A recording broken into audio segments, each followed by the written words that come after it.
Resident Evil Death Island got revealed absolutely out of nowhere, and I literally mean nowhere. We are all hyped for RE4 Remake coming out next month, and just out of the blue, we get a new CGI movie starring Leon Kennedy, Chris Redfield, Rebecca Chambers, and last but not least, Jill Valentine is back. Holy shit. It's time to get to a breakdown. So, this is a direct sequel to Resident Evil Vendetta as said in the description. DSO agent Leon S. Kennedy is on a mission to rescue Dr. Antonio Taylor from kidnappers, when a mysterious woman thwarts his pursuit.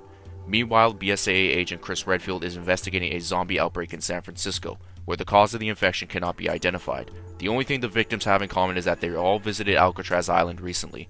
Following that clue, Chris and his team head to the island where a new horror awaits them. Directed by Eiichiro Hasumi, Assassination Classroom, from a screenplay by Makoto Fukami, Psycho-Pass. Based on Resident Evil, the hit survival horror game that sold over 130 million copies worldwide, Death Island is a new CG animated film and sequel to Resident Evil Vendetta. Sony Pictures Home Entertainment is distributing the film worldwide, excluding Japan summer 2023. So now let's get into the trailer and break this shit down.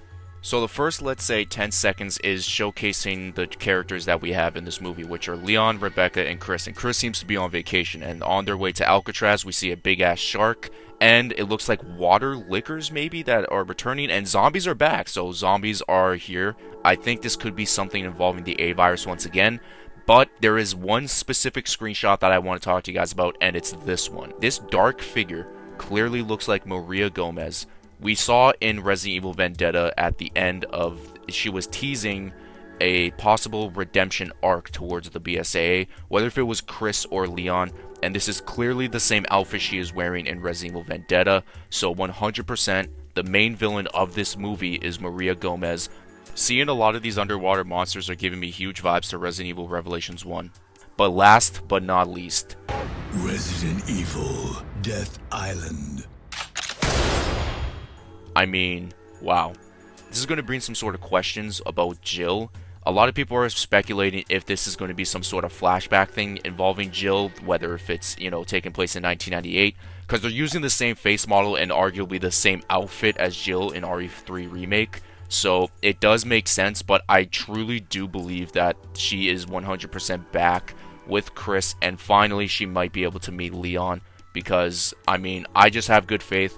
I don't think Capcom is going to throw her to the side just like that again. They saved her for last for the trailer, so there's no way. I just don't find it believable that they're just going to use her as some sort of flashback tool and then just throw her to the side off like that. There's 4 main characters into this movie, which is probably the most in a CGI movie ever, so to know that this is happening is just absolutely insane, and I am a 100% fan. And one thing that I do need to discuss with you guys is about this track record for the CGI movies.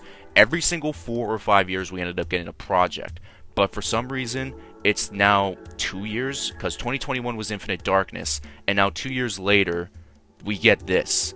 So this is kind of giving me vibes of maybe this was in the works just after Resident Evil Vendetta ended, because it does take a while for the CGI projects to come out and shit. So to know that this could have been, let's say, developed around 2017, 2018, maybe somewhere around there, maybe just right after Vendetta or a few months after, that is absolutely awesome, and it really does give me that vibe, especially if it's a sequel directly to it.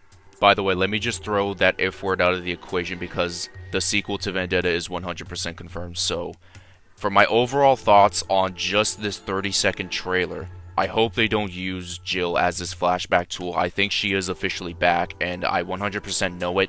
This is also kind of giving me the vibes now that a Resident Evil showcase is probably on its way to showcase more of this movie and RE4 Remake, and we could possibly see maybe another side game, but, the odds of that are very slim to none.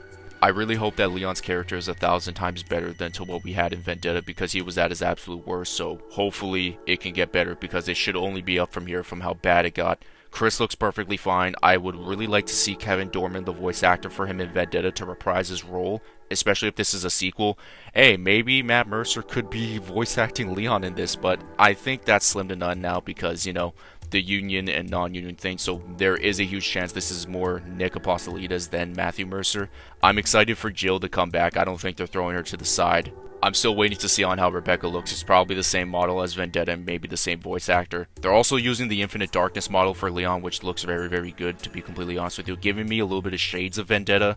But anyways, guys, that is going to be the end of today's video. If you enjoyed, please leave a like, comment, and subscribe to the channel if you are new. I hope everyone has themselves a good day, good night, and a good sleep, and I'll catch you guys in my next video. Peace out, and much love.